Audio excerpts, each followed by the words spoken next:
Welcome to South Matters. We cover news from here, there, and everywhere.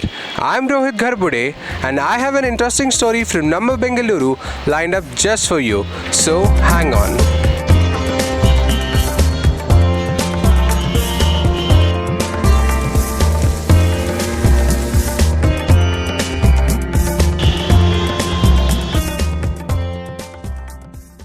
According to UNICEF, mental health of millions of children worldwide was put at risk during COVID.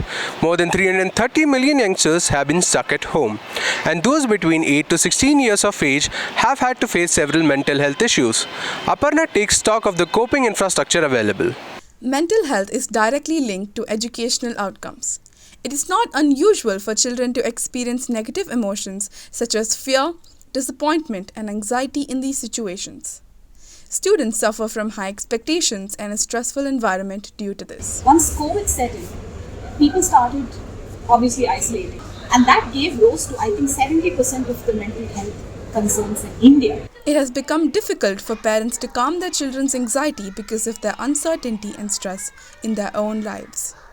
With at least 1 in 7 forced to remain at home under nationwide public health orders during the COVID-19 pandemic, kids had a tough time trying to cope with these changes. At sometimes at homes, there might be a situation where the kid is alone and has been going through some mental or emotional issues. I think those kind of kids would need a counselor. Because it was all online for past 2 years, the child is not able to concentrate in the class. Probably few kids, if they are not able to do, the parents are not able to help them, for them counselor is really important. Psychological problems are faced by many students. Counseling helps them in dealing with their issues and have a better understanding, as well as tackling these problems. While a teacher will give all the information, the counselor gives the child that comfort, that mental comfort. You may also get, feelings of low self-esteem. You may feel low self-confidence. So a counselor will be able to deal with these things and help you, adjust and make those changes in the classroom that is required. Many schools have had negative experiences with counselors who aren't sufficiently qualified or experienced with young people to be effective. School counselors are trained to give valuable assistance to students by helping them in their social, personal, and career development.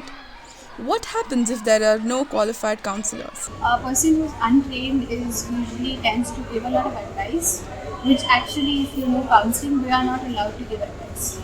A motivational speaker or someone who practices yoga, or someone who does a minimum of a 6-month certificate course, etc., starts becoming mental health professionals or becomes mental health advocates. Now, what's the problem with this is people are falling prey to this, and that's not good, right? So the work that we do after investing our energy and time into a 2-year course and then coming out to work is obviously going to be more professional and more trained in terms of our skills, which are very, very important for the counseling setup. CBSE has made counseling mandatory. As per a report, only 3% of private schools have counseling, while the rest don't. Only a small percentage of schools have counselors in them. According to the new education policy, also psychology and the mental health of children is very, very important. So I'm hoping that more schools will start, giving, opening up their schools to counselors and having the proper budgets for counseling services in the school. A lot of schools also, make use of counseling centers and refers children to their counseling centers. UNICEF has reported that following COVID, the mental health of millions of children have been affected. The world had more than 300 million children stuck at home. But where are the counselors? Where are the qualified counselors? Unless we pay attention to the mental health of these children, we may be in the thick of a new epidemic, a mental health epidemic. This is Aparna along with camera person Shriya and Tanisha, reporting for South Matters. Thank you, Aparna, and thank you for watching. We are a small channel with no resources, but we are free from all the pressures. So, if you have an important story that you want us to cover, let us know. If you have a comment, good or bad, write it to us. Until we find another story, Sat Sri Akal, Alvida, Namaskara.